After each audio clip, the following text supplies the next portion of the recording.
It started with little things, barely noticeable at first, but they piled up, and something in me shifted.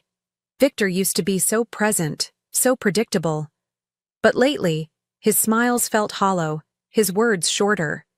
He began working late, claiming deadlines, urgent meetings, always some vague reason why dinner had to get cold. And his phone? Suddenly it never left his hand. Always face down, always with a quick tap or swipe when I got too close. I told myself not to overthink. But deep down, a quiet voice had already started asking the questions I didn't want answered. I tried to talk to him, gently, carefully, not because I didn't have a right to ask, but because I already knew how he'd react. He rolled his eyes, gave me that tired laugh and said, "You're imagining things. Stop being so dramatic." Dramatic. That word cut through me sharper than anything else. It wasn't the first time he'd said it, but it was the first time I didn't flinch. I just sat there, watching him like I was seeing him for the first time. Not the man I married, but a stranger wearing his voice. That night, I didn't cry. I didn't argue. I just lay in bed beside him, staring at the ceiling while he scrolled through his phone. And in that silence, I made a decision. If he really thought I was blind, if he believed I would keep swallowing his lies with a smile, then he had no idea who he was really married to. The next few days, I paid attention. Real attention. Not the casual glances of a wife trying to give space, but the kind of watchfulness that comes from knowing something's rotting beneath the surface. I watched how he texted with a smirk and angled his body away from me. How his cologne was stronger. How he shaved on days he never used to care. Every detail felt louder now, like a puzzle that had always been there, but I'd finally started to piece together. And with each new clue, I stopped asking why and started thinking what next. You see, I've never been the kind of woman to scream or make scenes. I believe in silence, the powerful kind, the kind that watches, that plans. While he was out doing God knows what, I was remembering the woman I used to be. Sharp, resilient, not some dramatic wife clinging to a fading marriage, but someone who knew how to stand on her own. I wasn't going to beg him for honesty. I was going to let him keep lying, because every lie gave me time. And time, I realized, was my greatest weapon. So I smiled more. I laughed when he made jokes. I kissed him goodnight and let him believe I was still in the dark.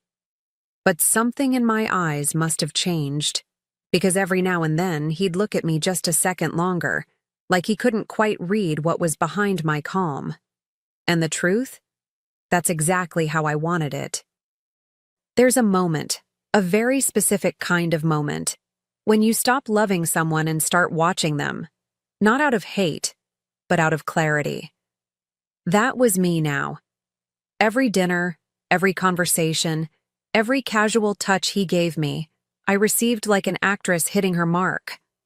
I wasn't heartbroken, I was calculating. I watched him lie and wondered how long he'd keep it up. Did he think I was stupid? That I'd never noticed the scent that wasn't mine on his collar, or the hesitation when I asked who'd called? He thought he was pulling something off. He thought I was too busy, too trusting, too naive. And honestly, maybe for a while I was. But now I was wide awake. And the funny thing is, I didn't even want the truth from him anymore. I already knew it. What I wanted was control. Not to scream, not to destroy, but to leave when it hurt the most. On my terms. With my head held high and no part of myself left behind. So when he kissed my forehead that night, whispering, "I love you," I didn't flinch. I smiled, nodded, and said it back. And in my mind, I whispered something else entirely.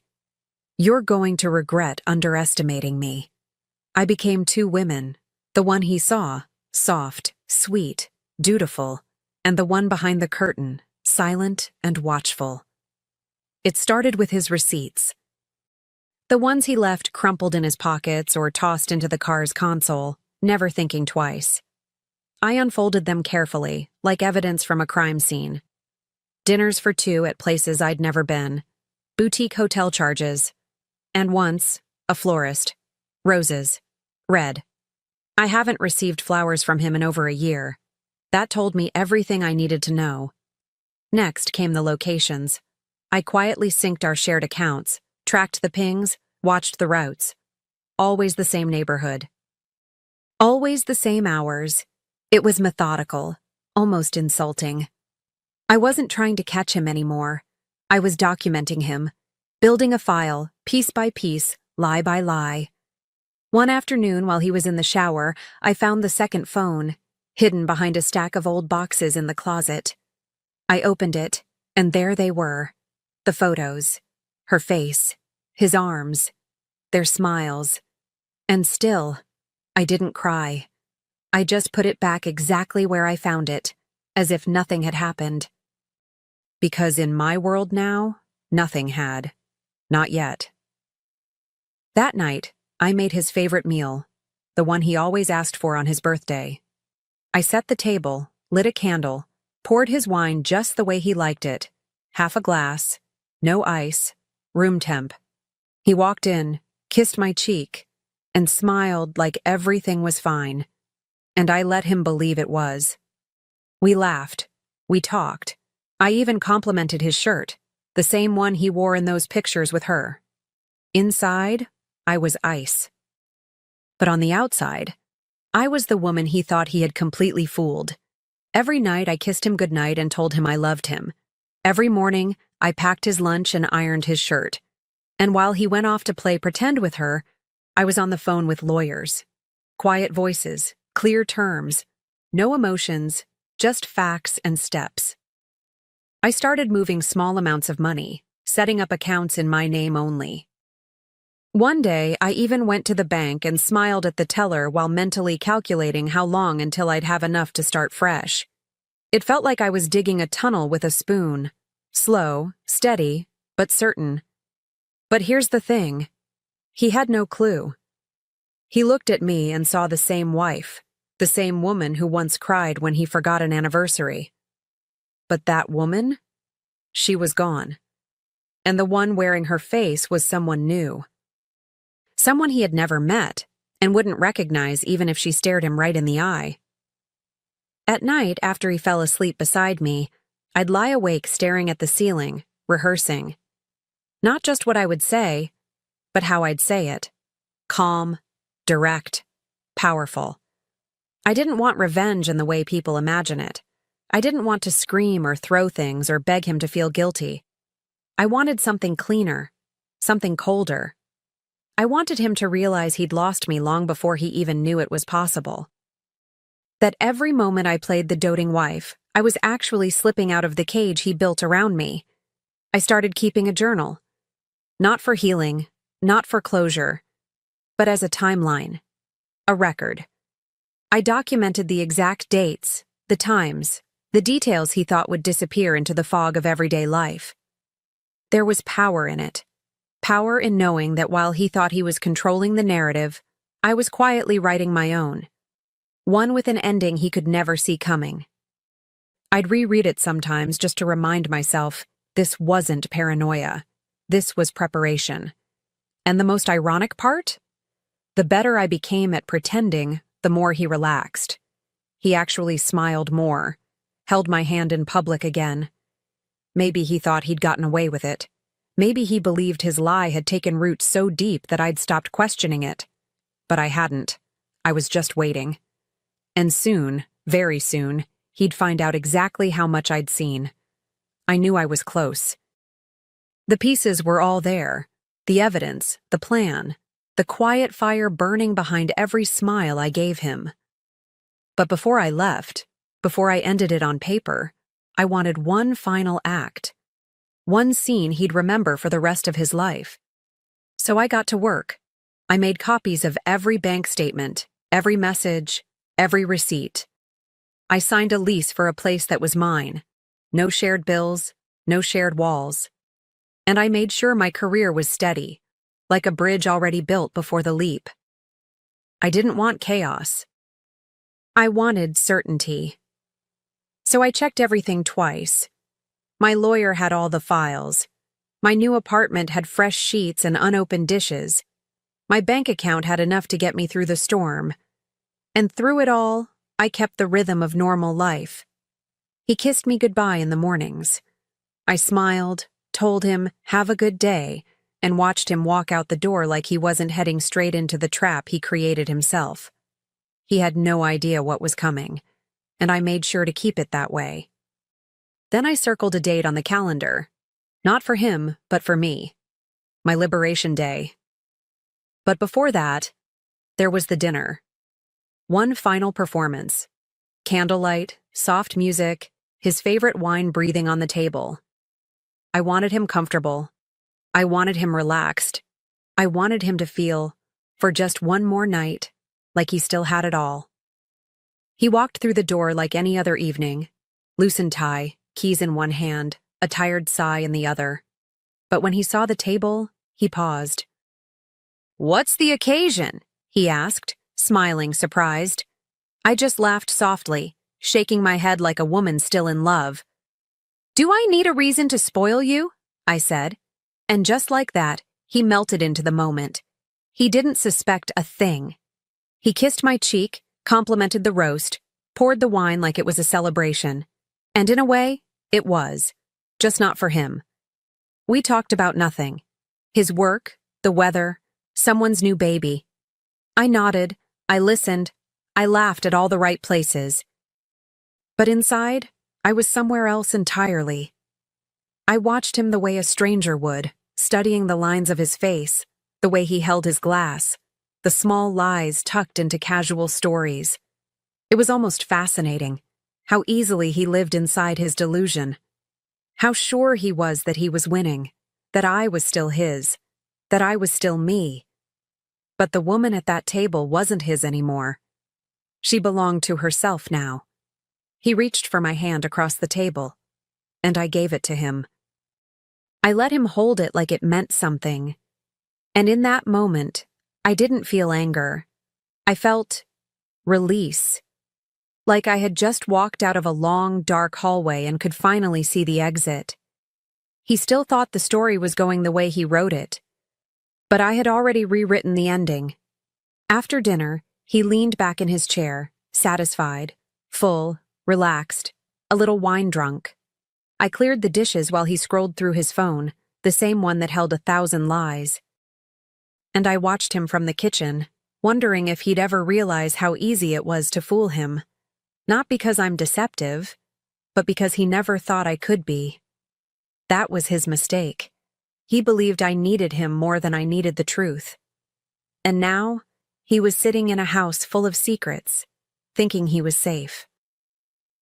I tucked him in that night like nothing had changed, kissed his forehead, turned off the light, and whispered goodnight.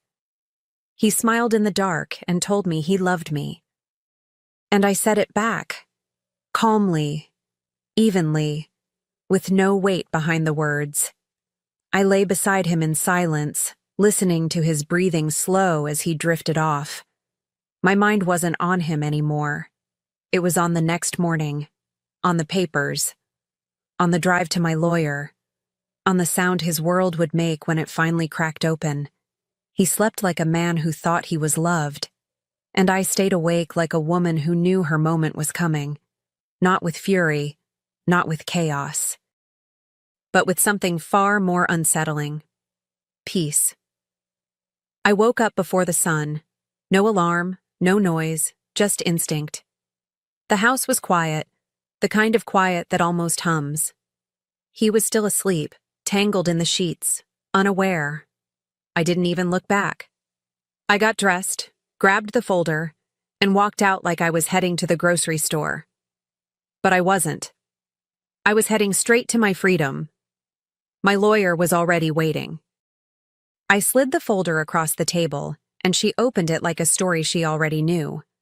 Photos, records, dates, patterns, the full picture.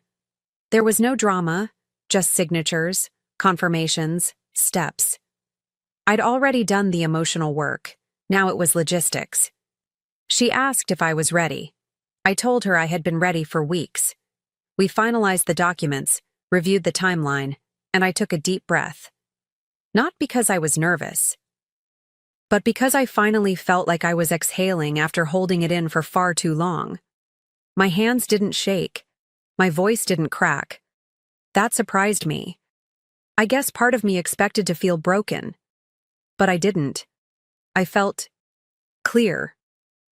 By the time I got home, the sun was high, and so was my sense of calm. I walked into that house not as a wife, not as a woman scorned, but as a woman carrying truth. Truth he couldn't twist, couldn't laugh off, couldn't erase. And when I saw him standing there in the kitchen, pouring his coffee like it was just another day, I realized he still had no idea today would be the last time we shared anything. He looked up, smiled lazily. "You're up early," he said, sipping his coffee like nothing had shifted in the universe. I didn't answer. I just set the divorce papers on the kitchen table, right beside his mug. Then, without a word, I pulled the USB drive from my bag and placed it next to them. That was when his smile faltered. He glanced at the papers, then at me. What is this?" he asked, trying to laugh. But there was no laughter in my face, only silence. He was good at pretending, but I was better. He picked up the folder, flipped through the first few pages, and I watched the color drain from his face. Names, phone numbers, timestamps, photos. He opened the USB folder on his laptop and found everything I knew he would. Call logs, text screenshots, hotel bills, all neat. All categorized, all undeniable. He tried to speak, tried to pull together a version of the truth that might still save him, but I held up my hand. "Don't," I said. "This isn't a discussion, it's a notification. I know everything." The air changed. He opened his mouth again, then closed it. For the first time in this whole mess, he looked small, powerless, and I didn't feel triumphant.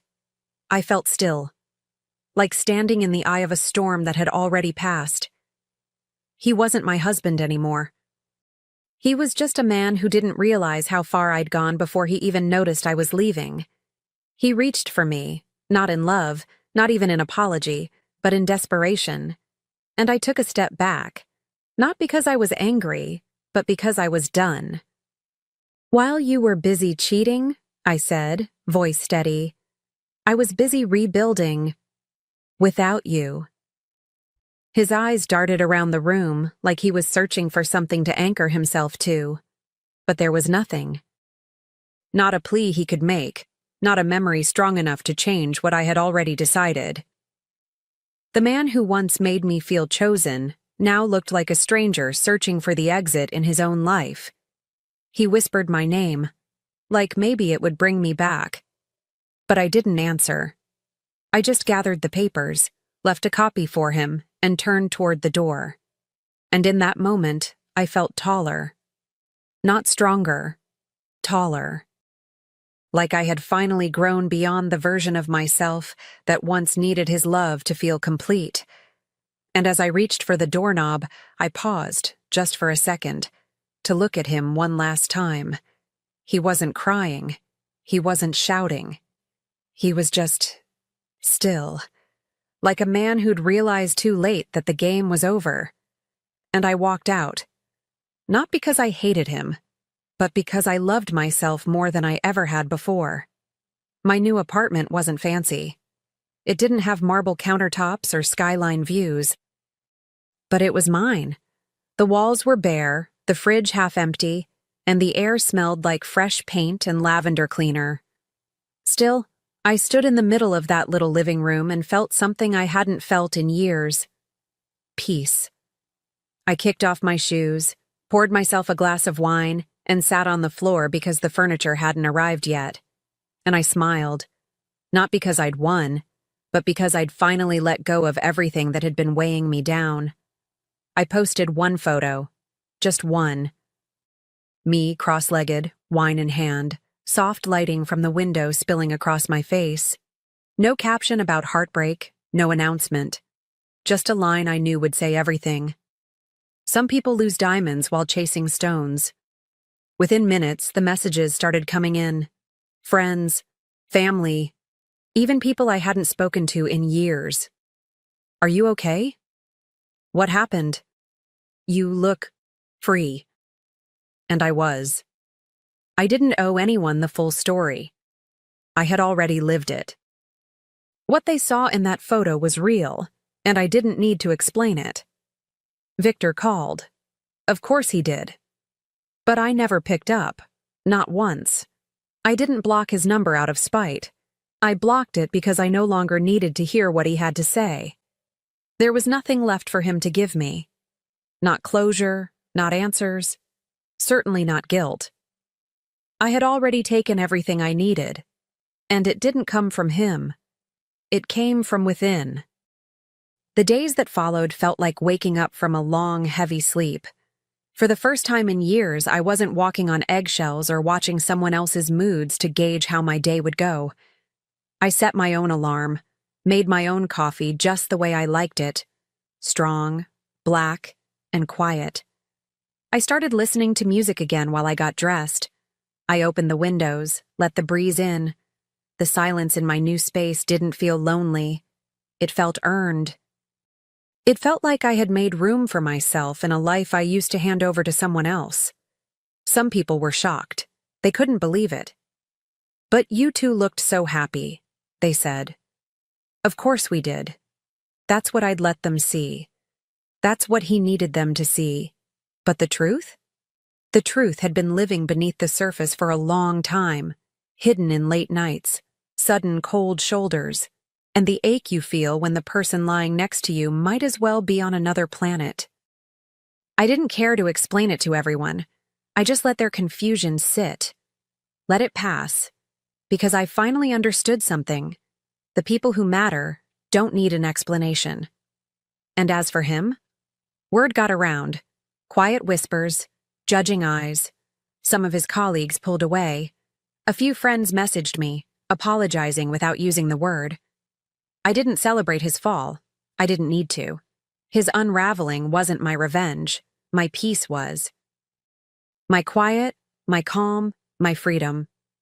That was the echo that followed every lie he ever told. A few weeks later, I walked into my new job. Fresh start, new team, clean slate. I wore the heels I hadn't touched in over a year, not for him, not for anyone else, but because they made me feel like I could walk through fire without flinching. I stepped into that office with my head held high, a quiet confidence in every movement. No one there knew my story. No one looked at me with pity or whispered behind my back. I was just Camilla. Not a wife, not a betrayal, not a headline. Just me. And that was the most powerful part. My story didn't end with heartbreak. It didn't end with confrontation or chaos. It ended with a woman sitting across from herself, finally choosing peace over performance. I didn't need to destroy him to reclaim myself. I just had to walk away, fully, completely, without hesitation. That was the kind of revenge that couldn't be undone. It didn't scream. It didn't beg. It just was. Sharp as truth. Soft as grace. I took a deep breath that morning. A full breath, with no weight on my chest. I straightened my blazer, looked out the window, and smiled. Not because everything was perfect, but because I finally was. And somewhere out there, a man was still trying to figure out how he lost something he thought he had forever, while I was too busy living to even notice.